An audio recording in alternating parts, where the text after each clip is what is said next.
சொல்லுங்கம்மா, நீங்க 5 வருஷம் இருந்த கடும் தவ வாழ்க்கைக்கு 3 அமாவாசை தேடி வந்து கும்பப்பள்ள சாப்பிட்டு உயிருள்ள வரைக்கும் மறக்க முடியாத மழலை செல்வத்தை பிள்ளை செல்வத்தை ஆண் வாரிசா அம்மா கொடுத்திருக்காங்க. அம்மாவை பத்தி என்ன சொல்ல விரும்புறீங்க? இங்க வந்து எல்லாரும் வேண்டி கிடைக்கிறவங்களுக்கு எல்லாத்துக்குமே அம்மா குழந்தை பாக்கி கொடுத்துட்டு இருக்காங்க. இல்லம்மா, நீங்க அந்த குழந்தை வரத்தை அடைஞ்சிருக்கீங்க, அந்த சந்தோஷம் எப்படி இருந்தது தருணம்? அந்த தருணம் வந்து ரொம்ப நல்லா இருக்கு. சாமி வந்து பாத்துட்டு உடனே 8 மாசம் கழிச்சு கொடுத்துருக்காங்க. கருத்து அங்கனவன அம்மாவை பத்தி நினைச்சீங்களா? நினைச்சேன்.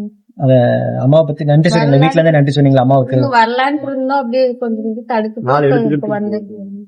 சந்தோஷம். இந்த தம்பதிகளை போல உங்களுக்கும் நம்ம சேலத்து மகமாயி அற்புதங்களை அதிசயத்தை நிகழ்த்த நான் வேண்டிக்கிறேன். ஓம் சக்தி பராசி. ஓம் சக்தி. நாமக்கல் மாவட்டம் குமராபாளையம் பாளைப்பட்டி கிராமத்தை சார்ந்த சீனிவாசன் மோனிகா தம்பதிகள் திருமணமாகி 5 ஆண்டு கால மழலை செல்வம் இல்லாம நம்ம சேலத்து மகமாயை தேடி வந்து 3 அமாவாசை தொடர்ந்து வந்து கும்பப்படையில் பிரசாதம் வாங்கி சாப்பிட்டிருக்காங்க. அதிலிருந்து 8வது மாதம் தான் அம்மா மனமிறங்கி கருவை தக்க வச்சு அவங்க வேண்டுதலை செவிசாய்த்து அழகான ஆண் குழந்தையை ஈண்டெடுத்து அம்மனுக்கு தேங்காய் பழம் பூமாலை பட்டு வஸ்திரம் வேண்டுதல் கடனாக செலுத்திட்டு உங்க முன்னாடி சாட்சியா நின்றுட்டு இருக்காங்க.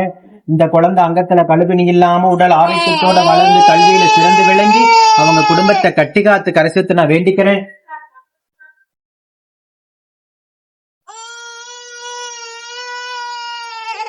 இந்த வீடியோ பார்க்கின்ற சேலத்து மகமாய் பக்த கோடி பெருமக்கள் அத்தனை பேரும் வேண்டிக்கங்க.